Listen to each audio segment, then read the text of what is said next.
Kindly like this video, subscribe to my channel Canny's World, and press the bell icon for further updates in the future.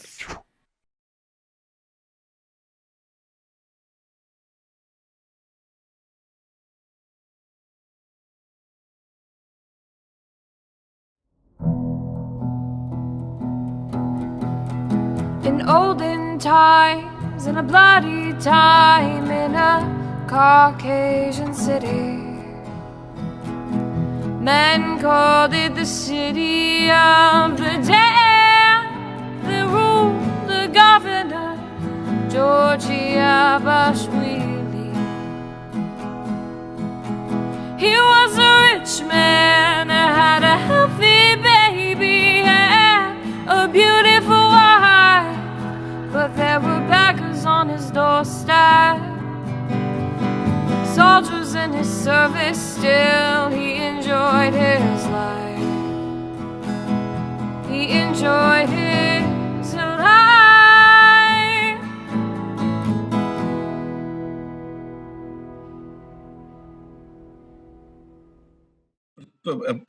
Perspective का मतलब क्या है? Perspective का मतलब ये है कि अगर आप एक व्यू से चीज को देखती है, मिसाल के तौर पर लेट्स से कि आप एक टेक्स्ट को द कॉकेशियन चॉक सर्कल को आप जो है वो फेमिनिस्ट लेंस से देखती, ठीक है, आई हैव नो प्रॉब्लम। आप कहते आप फेमिनिस्ट लेंस से देखती है तो आपकी तमाम चीजें जो है वो फेमिनिज्म से निकलती।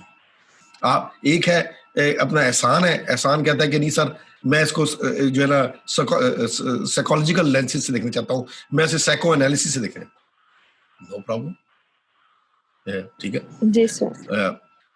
जुनैरा जो है वो कहती कि नहीं मेरा दिल चाहता है सर मैं इसको न्यू हिस्टोरिस्ट लेंस से देखूं, हिस्ट्री और सोशल कॉन्टेक्स्ट में इसको स्टडी करना चाहता हूँ, नो प्रॉब्लम।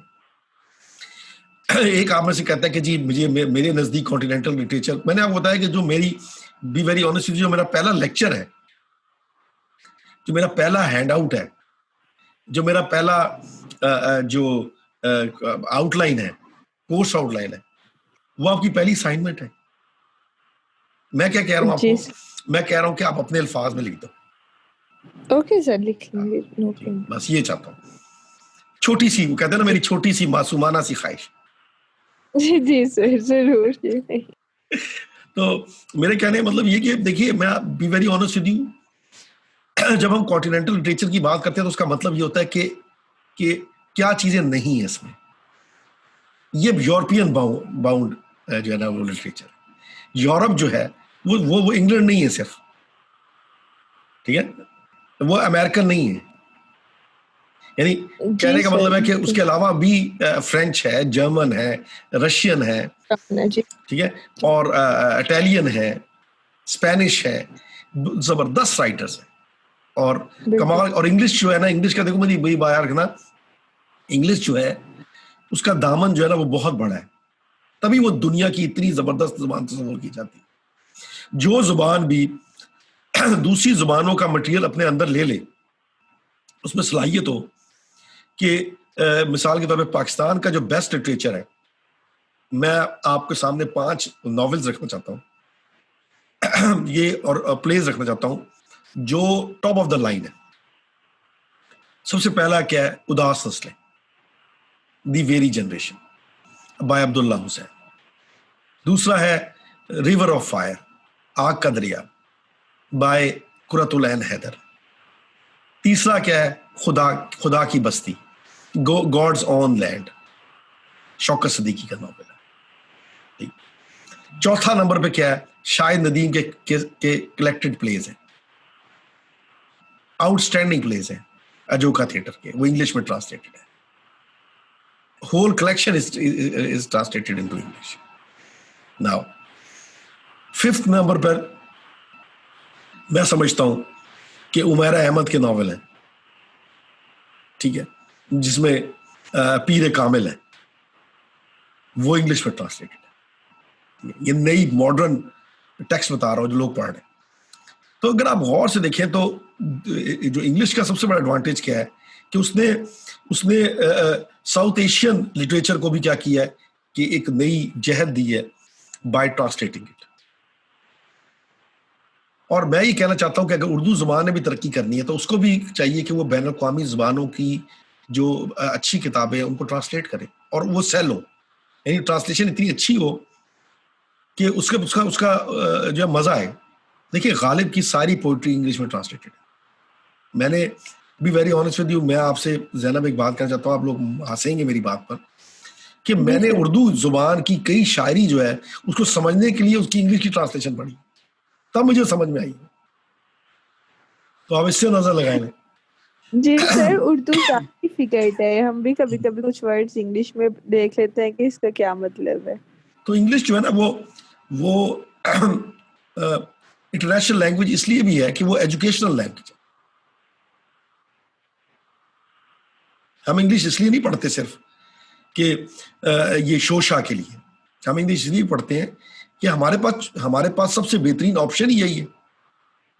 अगर मैंने रशियन लिटरेचर पढ़ना है तो मेरे लिए सबसे अच्छी ऑप्शन क्या है कि मैं इंग्लिश पढूं।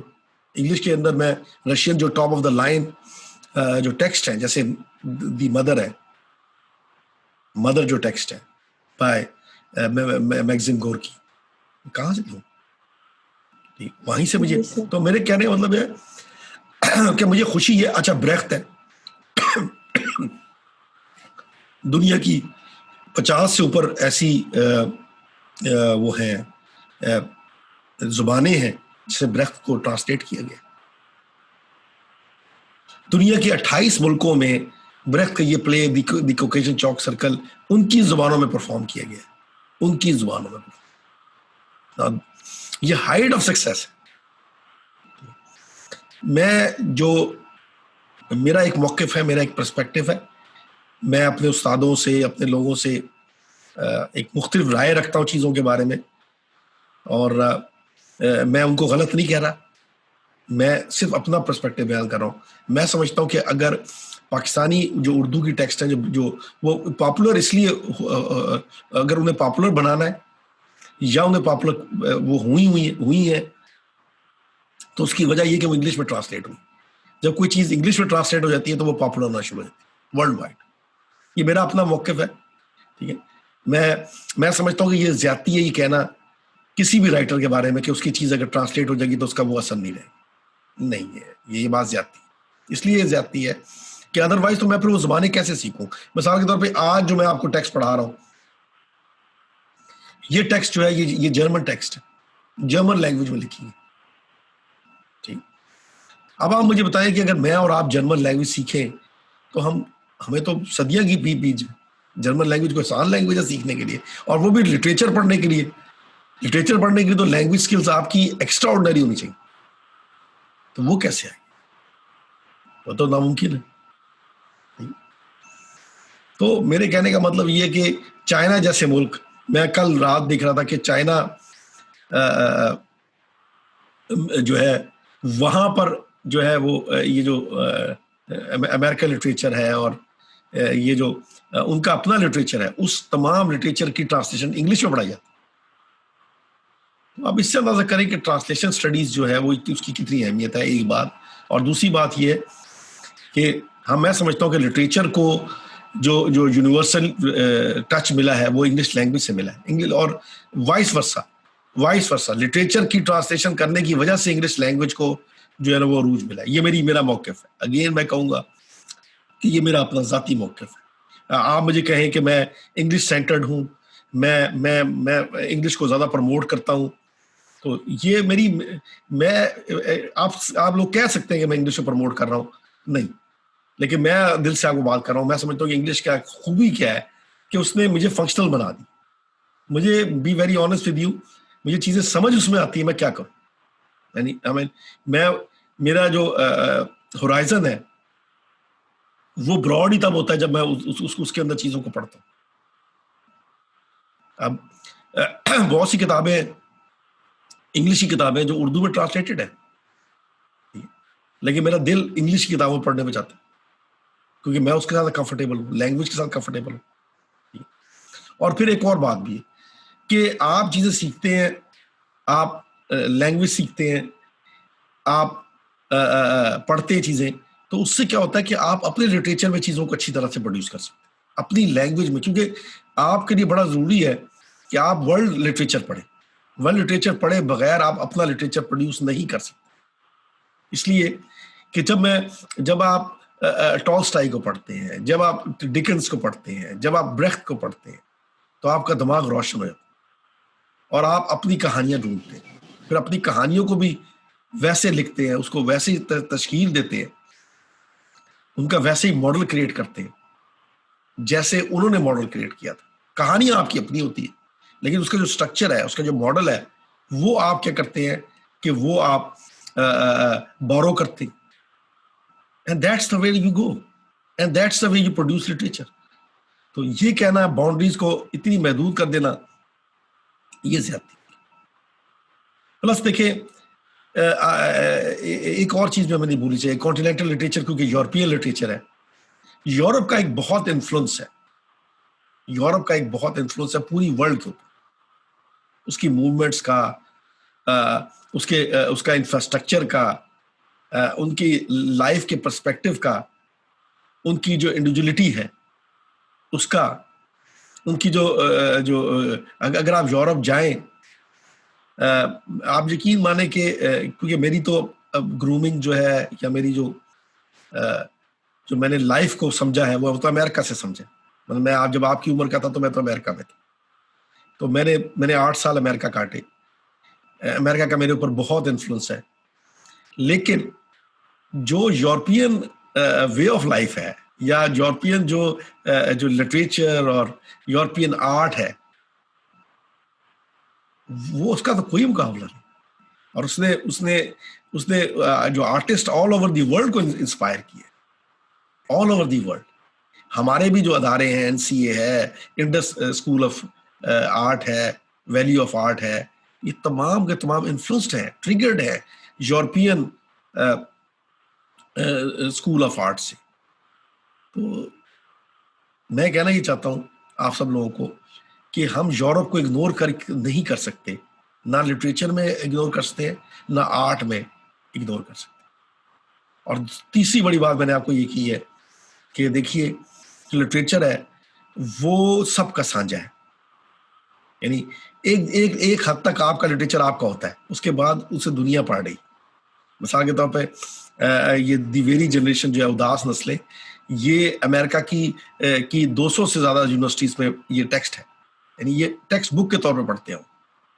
तो what I am saying is that enjoy the universal aspect of literature. और यही आपकी जिंदगी में चेंज लाता है, ये आपकी जिंदगी में जो है ना वो एक तब्दीली लाता है। अच्छा, अब मैं चाहता ही हूं कि मैं कुछ चीजें आप लोगों से शेयर करना चाहता हूं, और वो जो है वो है कि जो हमने इसका ओपनिंग सीन स्टडी किया था पिछली दफा, और इस ओपनिंग सीन के बाद मेरी आपसे, मैंने क्योंकि वीकेंड आ रहा है, सैटरडे भी है, संडे भी है, संडे को मैं चाहता हूं कि आप ब्रेख्त के इस प्ले को पढ़ना शुरू कर दें, इसे ख़त्म करें और इसको रीड करें। और मैं चाहता ही हूं कि मैं जिन थीम्स को आपके सामने लेकर आऊं वो आप जरा देखें कि वो थीम किस तरफ जा रहे हैं। सबसे पहली बात यह है कि हम जो साथ रह रहे हैं, ये हम जो साथ रहते हैं, ये एक कलेक्टिवनेस है इसके अंदर। Caucasian Chalk Circle is a political play. It's about the complexity of making decisions. It's about precarious validity of the law and human behavior towards their fellows.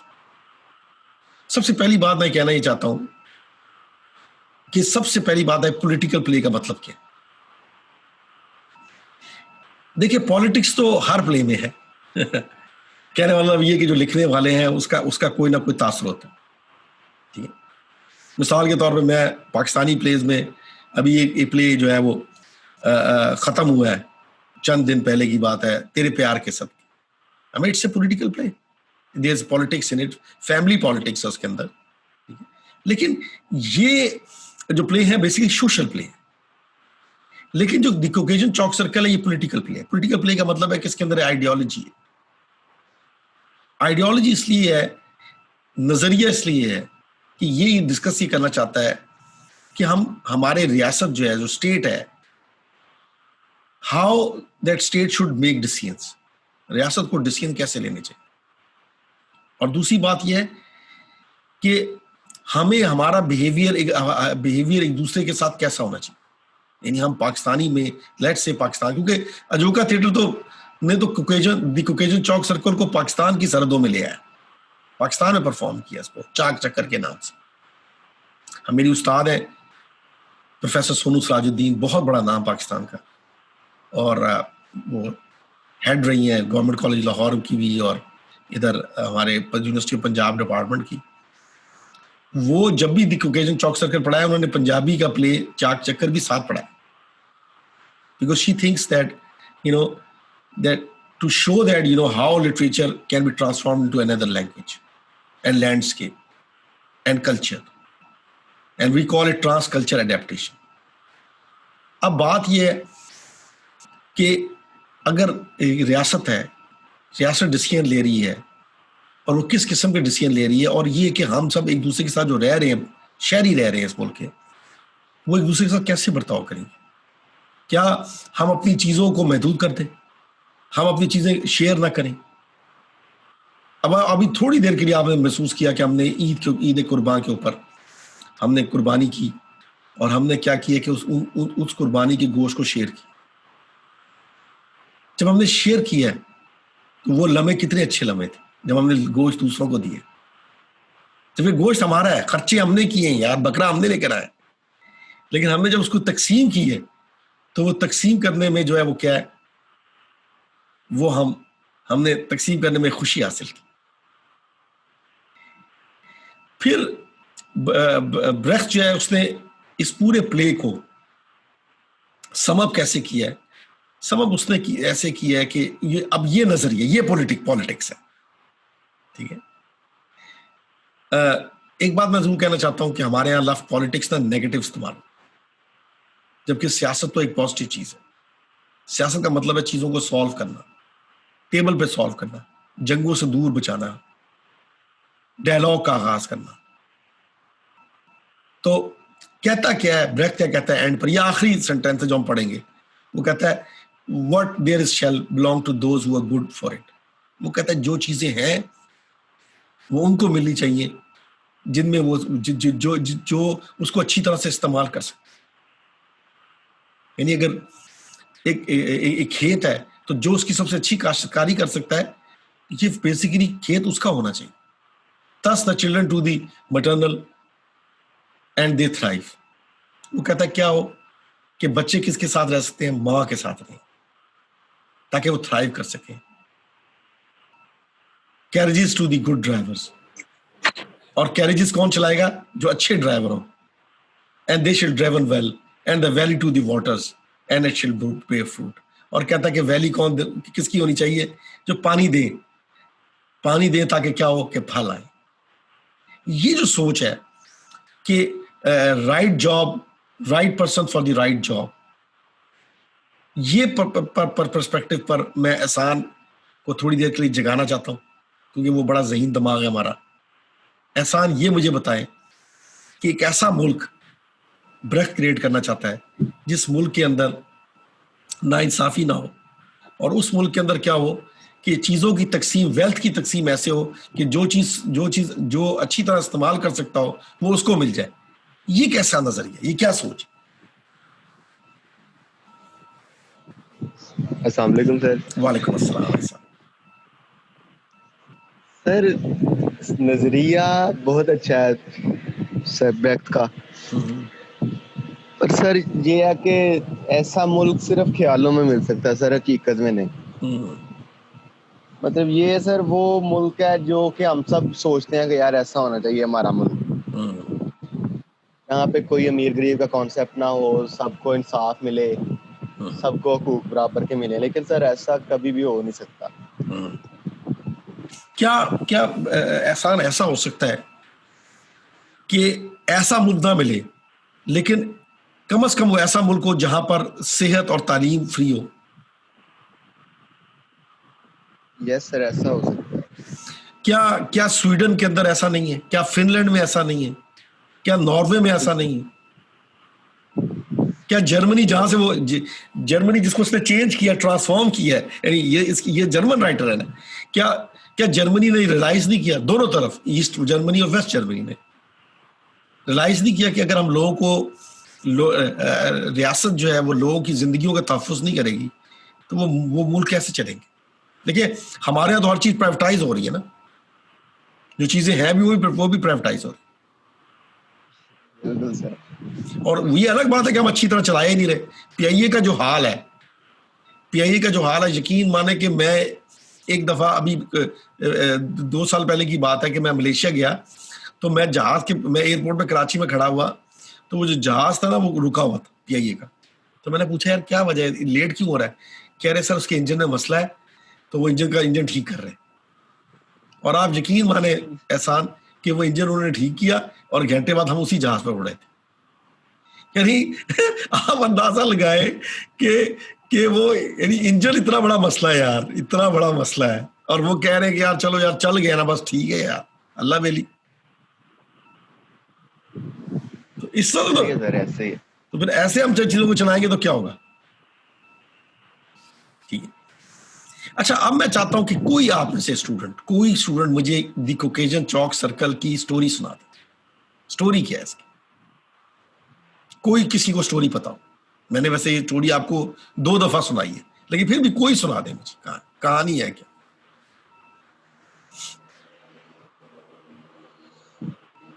कोई है? सर वो कोई सर जंग का कुछ सीन दिखाया हुआ है, और जिनमें वो जो लेडी हैं उनको सर एक बच्चा मिलता है। ठीक है। वो बड़ी मतलब शाय सी दिखाई होती हैं, लेकिन वो होती नहीं है। वो बच्चा किसी सर अमीर का होता है, मतलब किसी मिनिस्टर वगैरह का बच्चा होता है सर। तो उसको सर वो लेके तो भागती हैं, तो किसी के घर जाती हैं। वो आगे से कहता है कि इसको छोड़ दो, क्योंकि बच्चे के पीछे उन लोगों ने आना है, इसको मारने के लिए वो आएंगे। ठीक है सर। बहुत अच्छा जा रहे हैं, बिल्कुल ठीक है, आगे आगे चले। बस इतनी याद है। अच्छा, अब होता क्या है कि जब वो कहते हैं कि तुम बच्चे को छोड़ दो, तो वो क्या करती है कि वो बच्चे को छोड़ती नहीं, और उसके सामने एक पुल आ जाता है, वो पुल क्रॉस कर जाती है। ठीक है। और जब पुल क्रॉस करके वो पहाड़ के दूसरे, और पुल जो होता है वो क्या होता है, वो कमजोर होता है और वो टूटा होता है, लेकिन वो अपनी लाइफ और अपनी लाइफ डेंजर में लाके उस बच्चे को बचा के लेके निकल जाती है, और वो अपने भाई के पास चली जाती है। और वो जब भाई के पास जाती है तो भाई कहता है यार बात सुनो, एक कवारी औरत है मेरी, और तुम्हारे पास एक बेटा है, तो ये तो हमारे लिए बड़ा मसला है भाई, हम माशरे को क्या कहेंगे? मेरी तो वाइफ बड़ी रिलीजियस है, ठीक है, वो तो बड़ा प्रॉब्लम हो जाएगा हमारे लिए, तो तुम्हारी तो शादी कर देते, ऐसे मर्द से शादी करते जो आजकल में मरने लगा है, क्योंकि वो जिंदगी से बेजार है। कहते ठीक है, बच्चे खाते, वो इस पर भी राजी हो जाती। जब वो शादी होती है तो पता चलता है कि वो तो मर्द बिल्कुल ठीक है, वो तो बेवकूफ बना रहा था दुनिया को, क्योंकि जंग में जाना नहीं चाहता था। फिर क्या होता है कि वो लोग पहुंच जाते हैं, और वो लोग पहुंच के जो पुलिस है वो पकड़ लेती है इनको, और वो बच्चा जो वो लेके चले जाते हैं, और ये लोग कोर्ट में आ जाते हैं। कोर्ट में आ जाते हैं तो कोर्ट में ये होता है कि वो जो जज होता है वो बड़ा करप्ट सा होता है, और वो क्या करता है कि वो ना एक सर्कल बनाता है।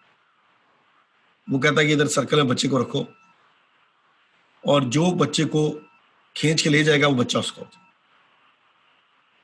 तो दूसरी माँ, जो असल माँ होती है इसकी, वो बहुत ज्यादा मेटेरियलिस्टिक होती है। वो क्या करती है, उसे खींचती है, ले जाती है, ये गुरुशा रो पड़ती। वो कहता है चलो एक दफा और मौका, दोबारा वही सर्कल बनता है, दोबारा सिचुएशन वही पैदा होती है, और फिर क्या होता है कि दोबारा से वो जो है ना, बच्चा जो है वो जो वो उसकी जो असल माँ है वो ले खींच के ले जाती। जज ये फैसला सुनाता है कि ये बच्चा उसकी असल माँ को नहीं जाएगा बल्कि गुरुशा को जाएगा, क्योंकि वजह इसकी है कि ये इसे अपने बच्चे का एहसास है। तो जो बच्चे का एहसास करे वही असल माँ है उसकी, और वो उठाता है, वो बच्ची को उठाती है, और वो जो उसका फैंसी होता है, जो पहले इसकी सैमन के साथ शादी होनी होती है उससे, वो भी आ जाता है, उसको अपने बच्चे को कंधे में उठा लेता है और वो हंसी खुशी चले जाती है। ये है उसकी इसकी मेन स्टोरी। ठीक है एहसान? जी sir, thank you sir. Sir ये same story, I am sorry अगर मैं इंटरप्ट कर रही हूँ, प्लीज। ये सेम स्टोरी बाइबल में भी है, हाँ जी, किंग सोलोमन की जजमेंट पे। हाँ, लेकिन ये जो सेम स्टोरी नहीं है, हाँ, वहाँ उसमें क्या होता है, मतलब ये होता है हाँ, कि ये माँ वाला इंसिडेंट सारा होता है, लड़ाई वाला। तो हाँ, असल माँ जो होती है ना, वो कहती है नहीं मेरा बच्चा हर्ट ना हो तो ऐसा हाँ, करिए तू ही रख। हाँ। तो यहाँ पर क्या हुआ है? यहाँ पर असल माँ तो नहीं है ना, तो अच्छा, हाँ जी हाँ जी। यहाँ पर क्या दूसरी माँ है।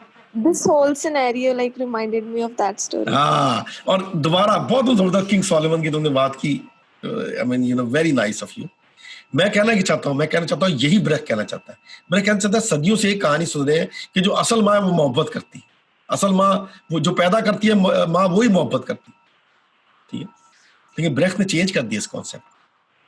ब्रेक कहता है कि ये जो बायोलॉजिकल जो रिलेशन है ये लाजमी नहीं कि मोहब्बत की जनरेशन की वजह बने, बल्कि देखो गुरशत असल माँ नहीं है, बच्चा तो उसको दे दिया उसने। 2500 साल बाद स्टोरी को चेंज कर दिया उसने, स्टोरी ट्विस्ट हो गई ना, उसका एंड बदल गया ना, उसकी जो मेन स्ट्रक्चर था वो चेंज हो गया, उसका जो मेन आर्गुमेंट था वो बदल गया, ठीक है।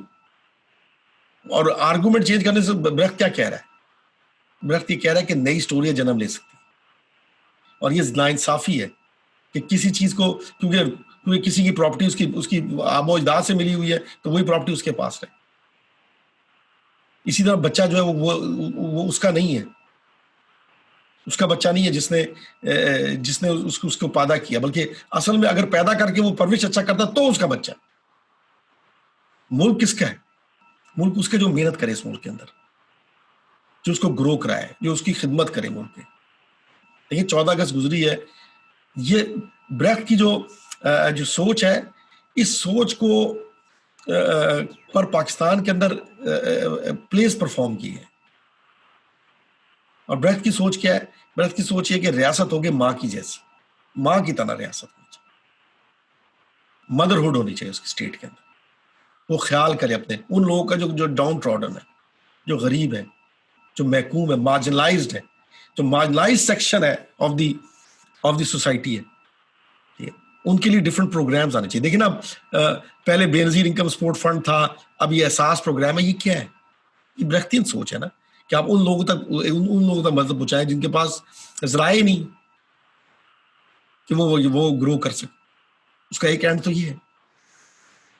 तो ब्रेक क्या कर रहा है? ब्रेक सदियों पुरानी कहानियां उठा रहा है और उन सदियों कहानियों को ट्विस्ट कर रहा है, चेंज कर रहा है, और कह रहा है कि ये सदियों से, क्योंकि कहानियां एक दफा ही सुना के वो ऐसा लगता है ये सच है, मिथ बन जाती, मिथ सच लगती। आप तमाम मिथ देखें, जितनी मिथ आपके जेहन में आती हैं वो आपको सच लगती, क्योंकि बार बार रिपीट जो होती है। और बास मिथ फेथ है। मिसाल के तौर पर ईद कुर्बान पर कुर्बानी करना, ये फेथ है आपका, मिथ फेथ भी बन सकती। फ्रेश कह रहा है कि तमाम चीजों को दोबारा देखो, रिविजिट करो। अगर एक चीज हमारे आबो अजदाद करते तो लाजमी नहीं है वो हमें भी करनी चाहिए। फ्रेश कह रहा है कि हमारा जमाना बदल गया है, जमाने के अंदाज बदल गए। If we have a new era, then we should come up with new stories, and the stories can build on the old stories, but we have to twist them, we have to turn them, we have to come up with new conclusions. And one of the conclusion is that the land, the child belong to those who serve him. Nation belong to those who serve the nation. Now this is the concept. Now, what is going on? What are the central themes I would like to discuss today? जो themes है वो क्या है? Corruption है, grid है, materialism है। Corona के अंदर देखिए आप, लोगों ने इंजेक्शन बेचे, 3.5 लाख रुपए का इंजेक्शन बेचा कि जी इससे शायद कोरोना के मसले का हल होता हो। कोरोना में प्राइवेट अस्पतालों ने क्या किया, 10-10 लाख लोगों को फीसें पकड़ा दी। करप्शन क्या है? करप्शन ये है कि आपको जो काम आपको मिला है, उस काम को आप जो उसकी कॉस्ट आपने तय की है, उस कॉस्ट को बढ़ा दिया जाए और सारा बोझ किस पे डाल दीजिए? लोगों पे डाल दीजिए। करप्शन से क्या होता है कि लोगों का बोझ बढ़ जाता है, फाइनेंशियली वो वायबल ही नहीं रहते। और मटेरियलिज्म क्या है? मटेरियलिज्म ये कि हर वक्त पैसे की दौड़ पे रहना, हर वक्त पैसे, खुशियां भूलना। देखिए हम यूरोप की लिटरेचर की बात करें, यूरोप में आजकल क्या ट्रेंड है? यूरोप में ट्रेंड है, उसे कहते हैं मिनिमलाइजेशन। वो ये है कि मिनिमम चीजों पे चला जाए। यानी अगर मेरे पास 10 जॉगर्स हैं, so why not I should have one pair of joggers? Why not I have a small room in which there can be a kitchen?